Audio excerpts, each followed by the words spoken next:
Document, কথার কথা একটা পিডিএফ ডকুমেন্ট লিখতেছি আপনি, পিডিএফ। এই পিডিএফ ডকুমেন্ট আমরা একাধিক লোকের কাছে কি পাঠাতে পারবো?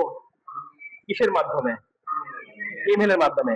তার মানে হচ্ছে একটা ডকুমেন্ট ইমেলের সহায়তা একাধিক লোকের কাছে এক ক্লিকেই পাঠাতে পারি, আর সেই জন্য আমাদের ইমেলের ব্যবহার সবচেয়ে বেশি। এখন মনে করো যে আমরা একাধিক পাঠাতে পারবো, ডকুমেন্টও পাঠাতে পারবো। এখানে পিডিএফ হতে পারে, ওয়ার্ড ফাইল হতে পারে, আবার এখানে ইমেজ ফাইল হতে পারে। পারে কি পারে না? তার মানে image, word file, PDF file, zip file, different type of file আমরা একটা ইমেলের সহায়তা যাদের ইমেল অ্যাড্রেস আমাদের কাছে আছে তাদের কাছে পাঠাতে পারি। এখন আমাদের তাসিনের কাছে প্রশ্ন যে তাসিন, তুমি ইমেল যে পাঠাও, যখন মনে করেন আমার 10 জন মানুষ আছে, এখানে 10 জনের কাছে কি ইমেল পাঠাতে পারবো একটা ডকুমেন্ট? কিভাবে পাঠাতে পারবো? তাদের ইমেল অ্যাড্রেস লাগবে। 10 জনের ইমেল অ্যাড্রেসটা আমরা সংগ্রহ করব, 10 জনের ইমেল অ্যাড্রেস ওখানে বসাবো, যেখানে টু পাঠাতে বলে সেখানে লিখবো, লেখার পরে সেন্ড করলে আমরা 10 জনের ইমেল অ্যাড্রেসে ইমেল পাঠাতে সক্ষম হব। উৎসব কিছু বলবা নাকি? উৎসব কই? আমাদের উৎসব তো মোটামুটি ভালো শিখছে।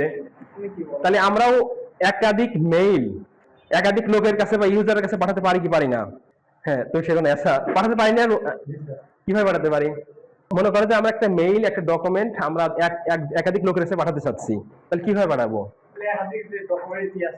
অ্যাড্রেস আছে, তার মানে ইমেল অ্যাড্রেসটা হলো মুখ্য বিষয়। সেই ইমেল অ্যাড্রেসটা আমাদেরকে সংগ্রহ করতে হবে। সংগ্রহ করার পরে আমরা তাদের এই ইমেল অ্যাড্রেসের জায়গায় বসায় দিলে তাদের ওখানে সেন্ড করতে পারবো সহজেই। তাছাড়া কিন্তু সম্ভব নয়। অ্যাড্রেস ছাড়া কি সম্ভব? উল্টাপাল্টা যায় চলে যাবে। সেজন্য অ্যাড্রেসটা আমাদের সবচেয়ে মূল বিষয়। আর ইভা বলো তো, আমরা কি শিখলাম আজকে? তোমাদের জায়গা থেকে কি কি শিখছো বলো?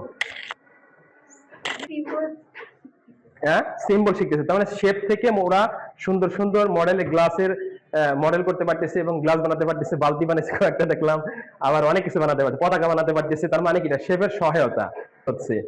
তাহলে তুমি কি শেপ দিয়ে কি কি বানাতে পারছো বলো? বর্ডার দিছো কম্পিউটারে, যে একটা শেপ দিয়ে বর্ডার দিতে হয়, সুন্দর করে বর্ডার দিছো।